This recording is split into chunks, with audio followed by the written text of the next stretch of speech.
Calgary Flames trade reports are intensifying as NHL Insider Elliotte Friedman has dropped a bombshell Rasmus Andersson trade update. And he's not the only one, as other insiders are coming out with new reports, including some trade targets the Flames could potentially get back in a Razz trade. We're going to get into all that and more in this video, but first I want to welcome you to Flames Digest. I'm Mark Griffith.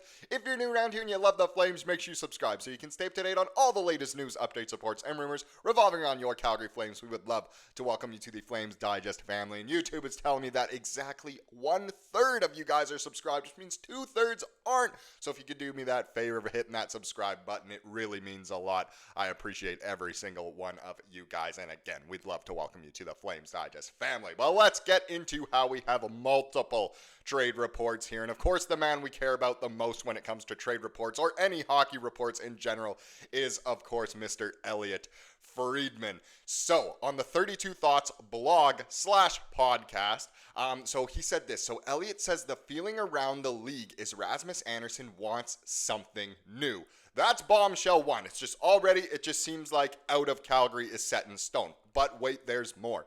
Calgary is willing to trade him for the right price. Of course, we knew that already, but here's something else.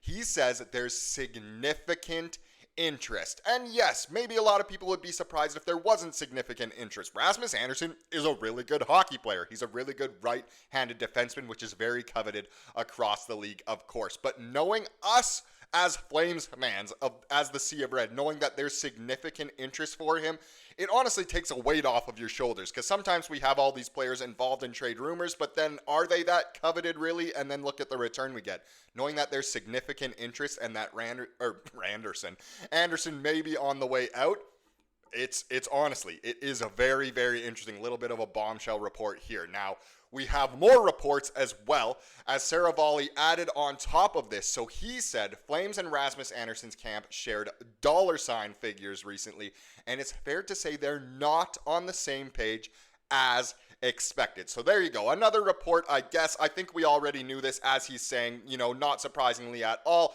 The player is probably asking more than what the team wants to give. Now, Calgary is happy to keep him and auction arguably the premier right shot D option at the deadline. That's what yesterday's video was about, of course. Preferably, I think most people would rather see Andersson traded this summer, leading up to the draft especially, could be ideal for the Flames on a business standpoint. And just around the draft, it always seems to make more sense in that way. But overall, we do have multiple reports involving Andersson here. Now, if we actually go to the Daily Faceoff trade bait board, Rasmus Andersson is at number 7. So what do they have to say about him? What does he kind of have to offer, / what did the Flames have to offer in him? So the Flames and Andersson's camp were expected to trade numbers last week for the first time to see what the extension might look like. The tenor of those talks will determine what happens next. Fish or cut bait, Andersson presents great trade value even after a relatively down year for a right-shooting defenseman with an edge, double-digit scoring ability, and a very reasonable cap hit. The Flames aren't in a rush. They'd have no problem hanging on to him until the trade deadline to potentially watch his stock rise even higher. Keyword in that last sentence is potentially. If he gets injured, worst case scenario. If he has another down year like he did last year, his trade value could diminish. That's why, maybe you're playing it safe by trading him this summer, but it really does just make sense. Why not get the futures now and free up those right-handed defensive spots for guys like Perek and Brustevich, etc. The Flames have a lot of good D-men in the pipeline. Making space for them is also a huge asset. So that's what Rasmus Andersson kind of is at. And that's not the only report we have. Those are the only reports we have revolving around Andersson, but there are more reports. So Elliotte Friedman, back to him again. He said the Islanders are testing the market on defenseman Noah Dobson, which was also said on the 32 Thoughts podcast. Now, Dobson is a guy who has been involved in trade rumors a little bit. This amplifies them slightly, and he's someone who has been linked to the Calgary Flames. So could we see a trade where Dobson comes over to Calgary and Andersson goes to the Isles? I don't think Andersson is what would return back to the Isles, but again, you never know. But let's get into what the Daily Faceoff trade bait board says about Dobson. So he's actually only at number 25 on the list, but either way, he is a pending RFA. That's what needs to be noted as well. Now, thrown into the fire, first-time GM Matthew Darch has a huge decision to make on Dobson. He's got a number 1 overall pick coming into the fold, likely in defenseman Matthew Schaefer. So the Isles don't necessarily need Dobson. In the meantime, does Darch buckle up to pay 70-point defenseman Dobson? He's a 23-minute per night blue liner with obvious offensive upside who fits their age scheme, but he lacks some consistency and has immense trade value. We mentioned his initial ask was $11 million per season, which will obviously come in quite lower on the next new deal. But will it be on the island? Could it be in Calgary? Now, personally, I would love to have Dobson on the team, of course, but dollar sign figures is honestly what matters most. Like I said before, we have a lot of good defensemen in the pipeline. Dobson maybe takes a roster spot away. He is guaranteed to be a good NHL defenseman because he already is, and he is still obviously quite young. But if he's way too expensive, that's not where we want to be locking our money into. I'd rather lock our money up into guys that we will have for the future. Guys like Parekh, guys like Wolf, and hopefully, a young number 1 center that we pick up via draft or trade or whatever. Hopefully in the future, that's where we really need our money to go. So a guy like Dobson, yes, it could be great on the Flames, but is that exactly what we want and need? Not perfectly. I still think we should go for forwards more than defensemen, which is funny because if we get into the next report, it's from Saravalli, and he said the market for K'Andre Miller has been robust. Rangers aren't sure they want to pay him and want to retool their defense, which is, there's a lot to take from here, but it is true.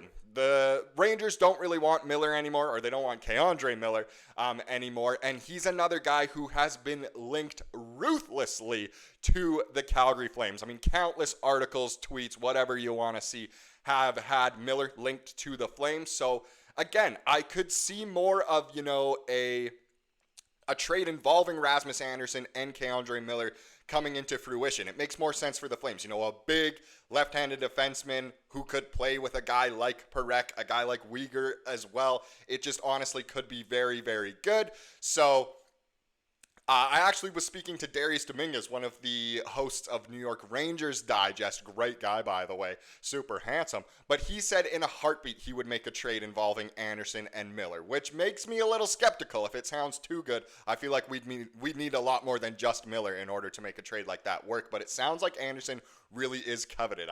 Josh Goss, the host of Habs Digest, says future Hab Rasmus Andersson all the time. So clearly he is a coveted guy. But if we get into Miller now, he's actually number 4 on the trade bait list, just with all of these rumors and essentially the Rangers saying they don't want him. But he's one of the biggest lingering questions for GM Chris Drury is the makeup and foundation of the Blue Shirts blue line. It's no secret the Rangers have not defended well enough in front of Shesterkin, and that spans multiple head coaches now. It's on the personnel. Miller's just 25 and skates so effortlessly and efficiently, he should be part of the solution.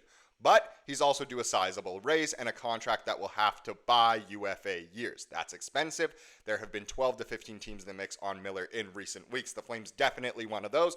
Yes, Miller will be expensive, but he won't be as expensive as Andersson. That's one thing to take into notice. Dobson, on the other hand, could be as expensive as Andersson. So that's where, it kind of makes the money to make more sense with a trade with this New York team than the other New York team. But either way, trade reports going crazy. I really think we will know sooner than later if Andersson will be traded, and I guess we'll just have to wait and see. Now, the other bit of news is there was a small signing. I briefly mentioned it yesterday, but I did want to show you guys for sure. Craig Conroy has continued cooking this summer, and this time, yes, it's a bit of a smaller one, but Dryden Hunt has signed a 2-year, 2-way contract extension with an AAV of $825K. So obviously not too expensive if it's at the NHL level.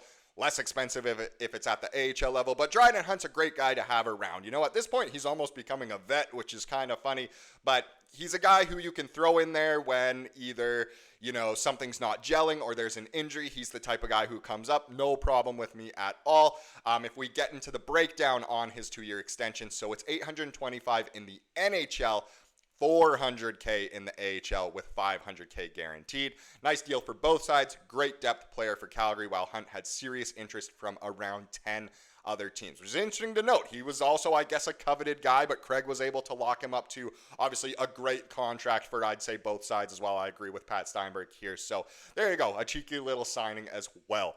Now let's get into the comment of the day to wrap up this video, as we love to do here on the channel. It comes from yesterday's video, and of course it's about Rasmus Andersson, and this was an interesting take here from Taryn Boot. So they said waiting till the deadline could be huge, as Andersson could have a huge year. It is a contract year, he could play great. It's a gamble, so I'm just thankful Connie is making the decision, and that's what it all comes down to. There's so many different ways this whole scenario could go with Rasmus Andersson, whether to trade him, whether to extend him, whether to wait and then trade him sort of thing. And honestly, thank goodness it's Conroy doing it. He probably knows better than us. And hey, at least it's on his hands, not ours. Thank you so much for watching this video. Please subscribe like you saw here today and have a wonderful rest of your day.